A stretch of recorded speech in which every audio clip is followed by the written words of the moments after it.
Welcome to care Samvad with me Nrishikiman. Well, ఈరోజు నాతో పాటు డాక్టర్ తపన్ దాస్ ఉన్నారు. He is the director and the head of department for the paediatric cardiac surgery. Sir, welcome. So excited to have you, sir. Good morning. Because we have like a long list of questions that we want to ask you. So I hope you have all the answers for us.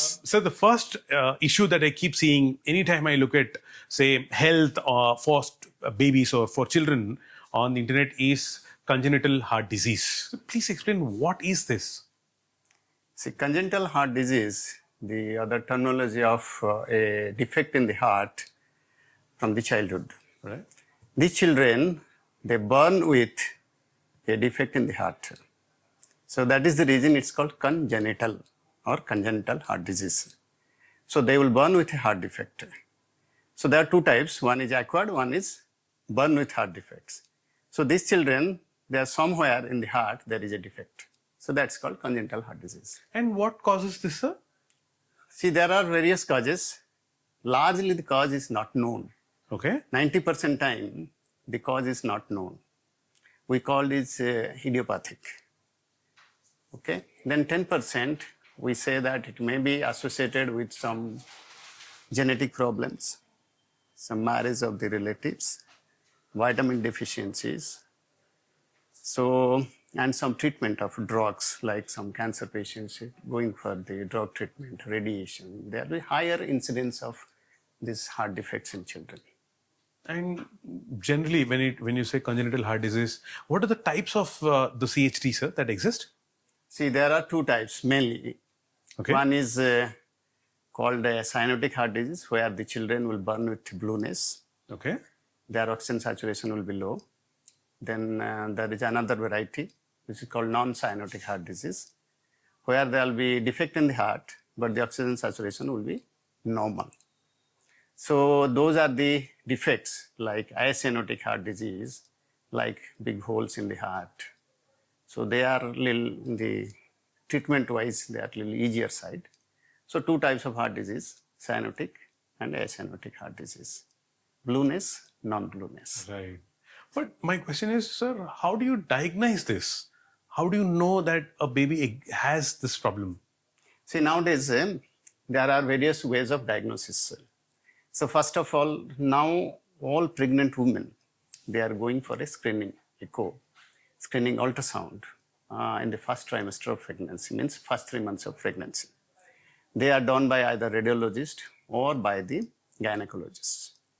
So that is called TIFA scan. So earliest possible way of detecting is as early as 3 months of pregnancy nowadays. Oh, okay. 3 to 6 months of pregnancy, we can diagnose it if there is a major defect in the heart. That is first thing.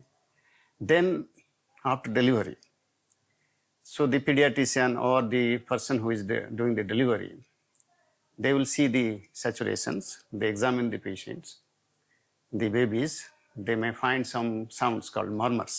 That's one way. Or the child may be blue, the oxygen saturation will be low. So in those two suspicious cases, they will send to cardiologist for further evaluation. So once they reach us, we do the primary investigation, that is our echocardiography, which is the gold standard of investigation. So from there, we detect the other heart problems. Is this also how you detect the congenital heart disease for a baby even before birth? Yeah. Echocardiography, we see first these gynecologists or radiologists, they do this TIFA scan. Once they suspect there will be some major issues, they refer to us. And we do the proper fetal echocardiography, so which is like 20 to 24 weeks, maybe like second trimester you can say. So there we can detect the heart nicely, and we advise accordingly to the parents. So the fear always is, maybe for any part of the body, if you have a problem, you can take some tablet or injection and fix it. But when it comes to heart, we always think, oh my God, only surgery is a solution. So do you think even for babies, when they have this congenital heart disease, is surgery the only way out? See, the heart diseases are like, there is some major heart disease, there is some minor heart problems also. Depending on the situation, like suppose there is a hole which is a little small, we normally wait. So no surgery, nothing is required in some cases also. So it doesn't mean like congenital heart disease means all cases will require treatment. Only those who are really major problems, they require treatment. And there are two ways of treatment also. Like we are now doing it without treatment, without surgery also, like cath lab intervention, putting buttons. These are all non-surgical management also is there. But if that is not possible, then we switch over to the last resort is always surgery. So major heart problems, 90% they will require surgery. Oh. And even in the heart surgeries, do you have different types of it? Yeah. We have two varieties of surgeries again, closed heart surgery and open heart surgery. Okay. Closed heart means we don't have to open the heart. We don't have to go inside the heart. And what we do in that, there's outside of the heart, there's a aorta, the SBC. There are some surgeries we normally do outside the heart. Those are called closed heart surgeries. Means heart is always will be normal there. We don't have to close or open the heart. Then majority of the heart surgery, they fall into the other category, unfortunately, that is open heart category, where we have to stop the heart. We go inside the heart and we will repair the heart. Then we come out. During stoppage, the machine will take over. The machine gives life support called bypass machine or heart-lung machine. So at the moment you are saying, I'm trying to imagine when a surgeon getting into the heart and oh my God. So please tell me, is there a chance where we don't have to do all this like non-surgical way for congenital heart disease? Non-surgical procedures like suppose there is a very small hole in the heart. So we don't have to do, we normally wait. So for example, a hole in the heart which is less than 5 millimeter, normally we wait and there is no effect on the heart. So we wait for some time. We see, we closely follow them up with echocardiography every 2 to 3 months or sometimes 6 monthly also. So majority of the holes which are little small, like less than 5 millimeter, they close by 2 to 3 years of age. But if they'll not close, they'll have some impact on the heart. The other organs get affected by these holes and all, we have to close it. So again, the small holes can be closed in the cath lab without surgery. And if the surgery, if that is not possible, then we have to do surgery. So I'm sure the moment you say a child has a congenital heart disease, the parents will definitely be worried. I'm sure they can't say or explain this to the child. So my question is, a child who's having the CHD, congenital heart disease, can those children live a normal life? Yeah. See, out of all the congenital heart diseases, I already told many parents regarding this.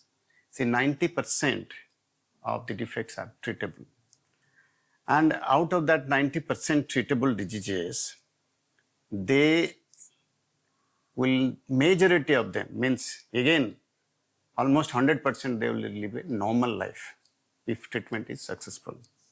Now what happened to the rest of the 10% is that they are such defects that we cannot make it near normal.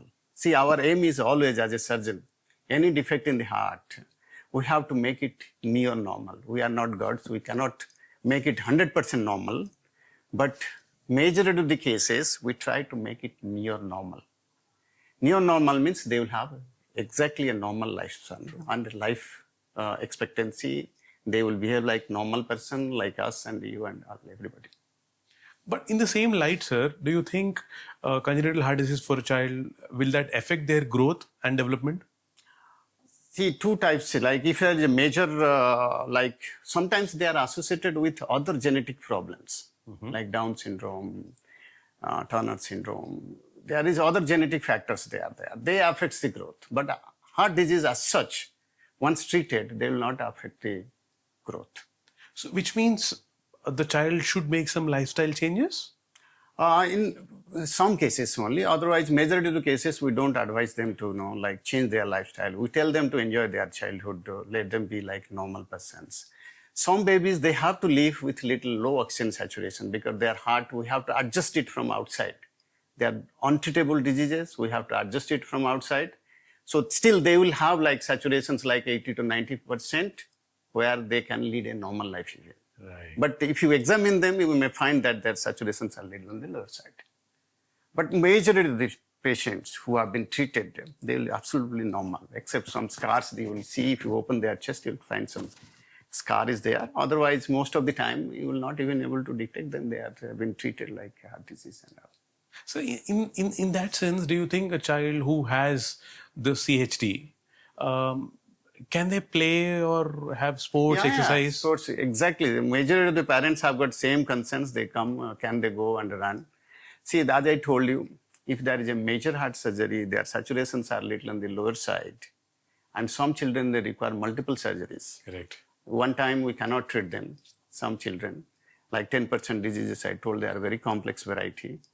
And we have to do multiple stepwise surgeries. So we advise those patients not to participate in like sprinting and high-end sports. Normal activity, playing and all is okay. But we don't advise them to go for a high-end sports activities.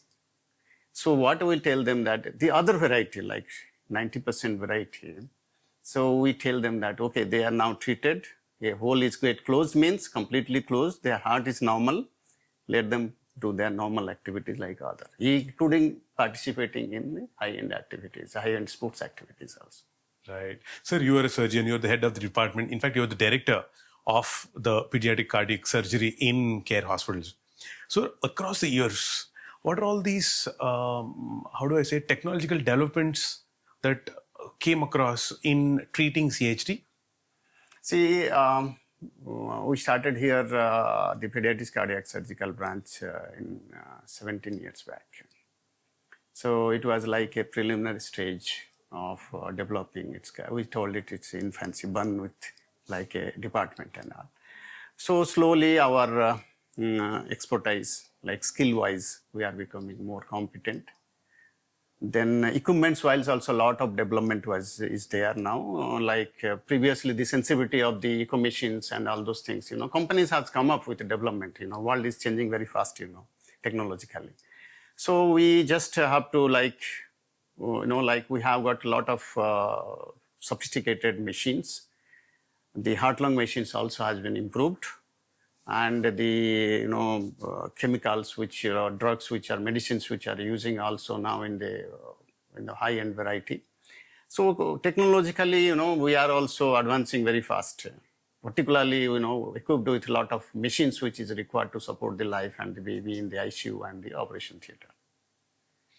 We are now like very high-end, sophisticated machines now. So the sensitivity of diagnosing small holes, the delineating the heart structures is now improved very nicely. And clearly you're seeing great results with the help of technology. Absolutely. Sir, also they keep saying, say the cell therapy or the gene therapy. You think these things add any value in how do I say, treating the CHD? No, absolutely not. There is no value of gene therapy. This is all, again, the myths. I just don't encourage anybody to believe in that. Oh. Once a defect means it has to be treated nicely. And there is nothing, no way you can, like in some cases, like you give, suppose vitamin deficiency and all during pregnancy, you prevent that. But these are all not, it's useless in my language. And also now that you are, like I said, the director of Pediatric Cardiac Surgery. So please explain, what is Pediatric Cardiac Surgery, sir? See, Pediatric Cardiac Surgery is as I told you, child born with a congenital heart defect or defect in the heart. So pediatrics means obviously up to 18 years we consider they are pediatrics. But anybody, even adult also who come late with congenital heart disease also we treated here also. Like I can say we treated from the baby born even premature, like just born baby, premature at 26 weeks also. We treated them with heart disease. And my highest age is 67 years adult also. They come with born with heart disease, but detected at later age. So to 67, 70 also we have treated here also. So for us to understand, what is the clear difference between, say, a pediatric cardiac surgery and the adult heart surgery? See, adult heart surgeries are acquired heart surgeries. Like they're born with a normal heart. Okay. But later on they develop, like suppose like a atherosclerotic disease, blockage in the coronary artery. The valve becomes like raw or damaged with the age. So those are the things they encounter. But we encounter with a defect. So just like, a built-in defect is there. Oh, okay. You got a car which has a built-in defect, you have to correct it initially. Now you drove the car for some years, obviously the tire and get puncture or something, you have to repair that. That is adult part. Sir, another scary word that we hear when it comes to heart disease is our heart surgeries is open heart surgery. The word itself is very scary, and when a doctor says that in slow motion, we get really scared. So please tell me, when does one require open heart surgery? See, the most of the people, they believe that, open heart surgery means we cut the heart, take out the heart in the tray, and we repair it outside and put it back. It's never been like that. Open heart surgery, as I told you, we have to stop the heart. And during stoppage, life support is given by the heart-lung machine or bypass machine. We go inside the heart. Open heart means we have to cut open the heart in some particular areas. Okay, non-risky areas. We cut open the heart, we go inside and we repair it, then we stitch it back the cut areas. It's like opening a door, go inside, arrange the rooms nicely, close the door and come out. Sir, it's clearly not as easy as you're saying it, sir. Absolutely, it's not easy. See, this is how you have to develop your skills. Sir, say when you're doing a heart surgery, it is clearly different when you're doing it for a child. Yes. Right? One is very sensitive. Yes. So in that case, sir, what are the risks or the complications involved? See, heart surgery in children, because we are operating in a very tiny heart, like this 2 knuckles, this much of heart sometimes you have to operate. So they are not mature babies. Their bleeding tendencies are much more, and all the tissues are not mature. Sometimes we operate after just delivery, we operated child. So they are tissue holding, means when you stitch it, sometimes it doesn't hold. And their bleeding tendency also is very high. Infection rate is also very high. So majority of the time we face this post-operative after surgery, the bleeding tendency is more. And because the blood doesn't clot in children very easily as compared to the adults, because they don't have kind of mature immunity factor like us. So majority of the time we face these 2 problems if you operate very early in children. So sometimes we have to wait for a certain period of time to operate this kind of children till we feel that the complication and risks are much more if you operate on a very tiny baby as compared to a bigger children. Correct. So what we face usually is majority infection, bleeding, then heart rhythm changes, then sometimes some kind of residual lesions. When they grow up also, then they may require another surgery also, because what we repair in the initial small baby, once they grow, they may get re-narrowing of that area because we put stitches in that area. So long term also, we sometimes face this kind of problems. So is this how you ensure safety for the child during or after the surgery? See, what we do, we have got a very sophisticated ICU management after surgery. So we have a 10-bedded ICU specifically dedicated to pediatric heart surgery, and 24 hours doctors, nurses, 1:1 nurses are there. And once the surgery will be done, and surgery also have got it's not like one person is doing surgery, it's a group of people who will be involved, anesthetist, perfusionist, assistants, nurses. Mainly one surgery, usually actually 10 people is required to do one surgery, minimum. So after surgery, we shift it to our ICU. ICU is also, again, the team is all tuned up. They will take care of the baby. All babies, they will remain in the ventilator for some time. So, we have to monitor very closely all the blood pressure, everything. So then once the baby will recover, depending on the situation, we take up the ventilator and then slowly they will come back to normal. Such a how do I say, sensitive process, sir. Yeah. So after the surgery, how early or when can the child come back to his normal lifestyle? It depends on the situation. Okay. Like if it is very complex, they take little 1 to 2 weeks around that time. If it's a little simpler variety of disease, they will go home usually 5 to 7 days. And I'm sure children are very enthusiastic in life anyways. That's correct. So that's how, majority of the children, they are scared when they come to us. But when they go home, majority of the time, they will be very happy to go home to hold their parents. And also, sir, you come across as a very happy man. You bring smiles to children anyways. We try. Okay. We try our best to give them a normal life. Yeah. See, here is the difference. If you operate one adult patients around the age of 60 to 70 years, they are in an average lifespan, if I consider around 80 years at this time. So they will stay, suppose I operated 160 years male, they have to stay another 20 years. If I operated a newborn baby, they have to stay nearly 60 to 70 years. That's we have to consider. Correct. So we have to make it as perfect as possible, so that they can achieve that age. Not only achieve that age, they have to lead a normal life. They can lead a normal life like other normal human beings. That's very sweet of you, sir. Yeah. And also, you think these surgeries affect the growth and development of the child? As I already told, growth and development is usually not get affected. Right. Unless otherwise there is associated congenital malformation like genetic problems, other organs have some problems genetically. Otherwise, they don't have. Sir, also with regards to, say, congenital heart disease, now that there is Google, now there is artificial intelligence and everything, everyone has become a doctor or an advisor or a health expert. So in these times, I have a list of statements, sir. Please tell me if it is a myth or a fact. Right. The first one, CHD happens to a child or a baby because parents have done something wrong. Absolutely not. Is it a myth or a fact? This is a myth. There is no fact in it. There is nothing wrong in the parents.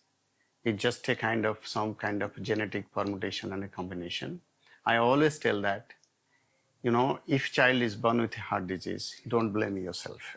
I think the parents should not blame themselves. There is nothing wrong with them. Usually husbands, they blame the wife. There is something wrong or something. This is our culture is doing like, what are my experiences saying? So first thing we tell them that this is a myth. There is nothing wrong with the mother or the father with that. Then second thing is that once the child is born with heart disease in any family, suppose first child is having heart disease, it's not necessary that second child also will have heart disease again. Right.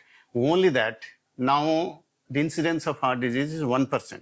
What I mean to say is, out of 100 children born, one child may have some heart problem. So suppose in your family, suppose there is one child born with heart problem.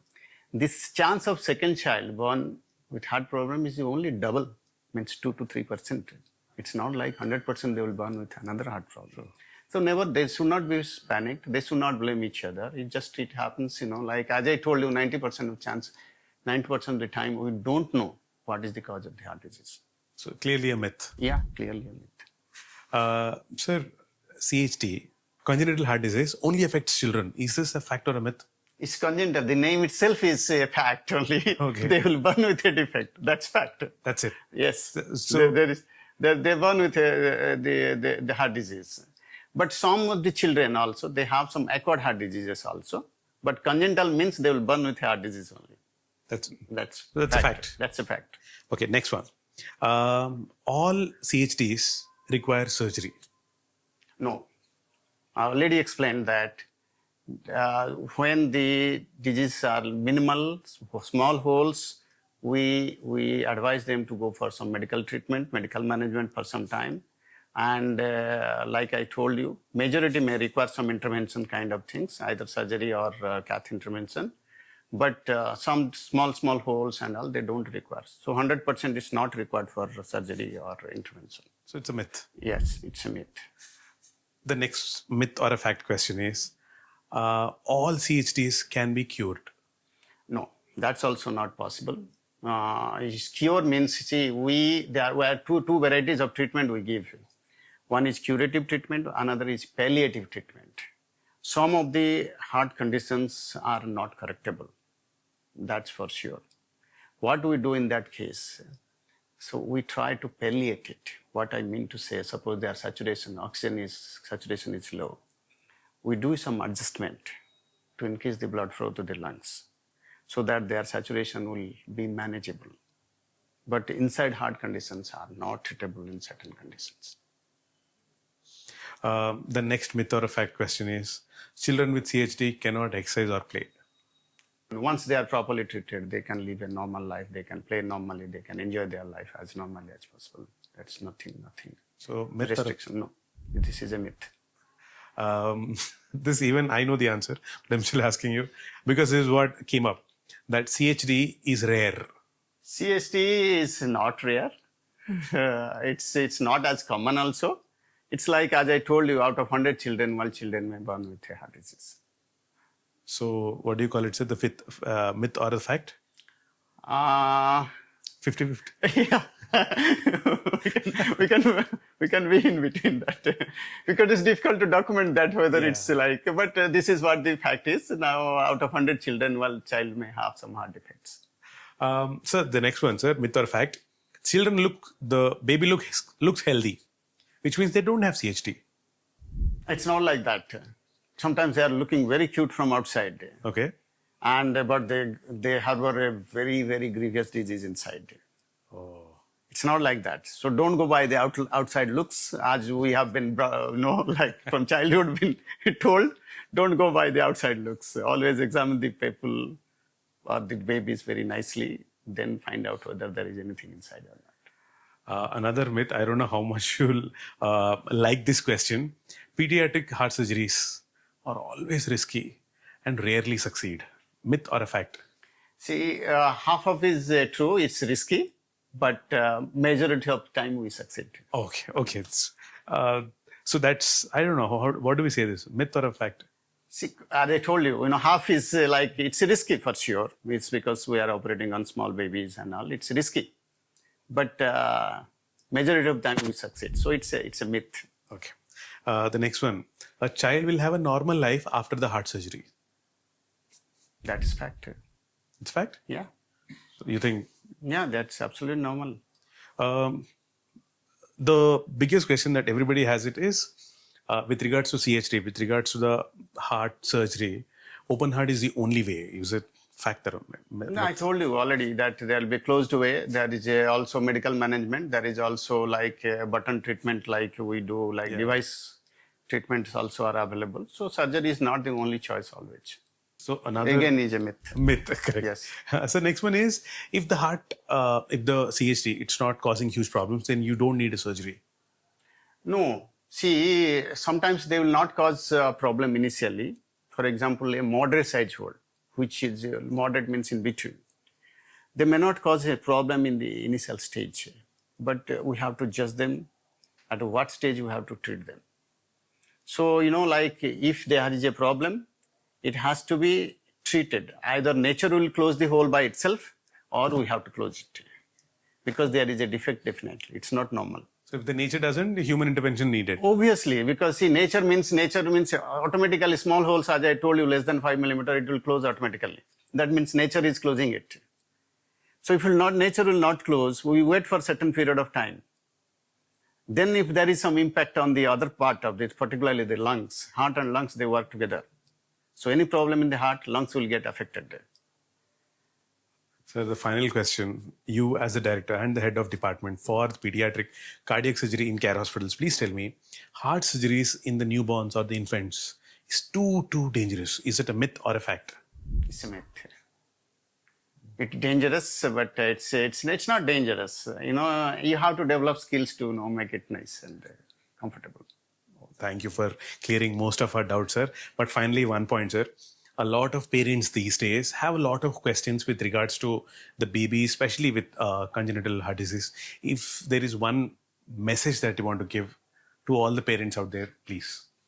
So parents, should not be panicked if their children is having any heart problem or they born with heart defects, because majority of them, they are treatable either by surgery or by intervention in the cath lab, or sometimes just expectant treatment, means waiting and watching. So all the congenital heart diseases are some way are manageable. So don't get panicked if your child is having a heart disease. And after treatment, most of them, almost all of them, they will lead a normal life. So please don't get worried if you have a child with a heart disease, and don't treat them separately. Just treat them like normal, like other child. Thank you very much. That's the final statement. If Dr. Tapan Das from CARE Hospitals is saying this, it is done. Thank you so much, doctor. I had a great time. And the best part of the entire podcast was you were smiling all through, like I am the little baby who came for surgery. It's nothing like that. See, you have to enjoy your whatever work you do in life. That's it. Now I'm sitting, I'm enjoying my talk with you. Yeah, so when suddenly I do surgery also, I go with a relaxed mind. Sometimes we just get a little tensed up. It's a very complex problem. But with experience, we learned how to do things. We behave a little differently in the operating room. So I'll try my luck and see if I can admit in the pediatric department to meet you. Yes, sir, definitely. You can come to the operation theater and see how we are behaving and we are doing surgery. And all. We are like very calm and quiet when we are doing surgery. Scared, sir. Looking at blood. No, absolutely not. Thank you so much, Thank you, doctor. sir. I had a great time.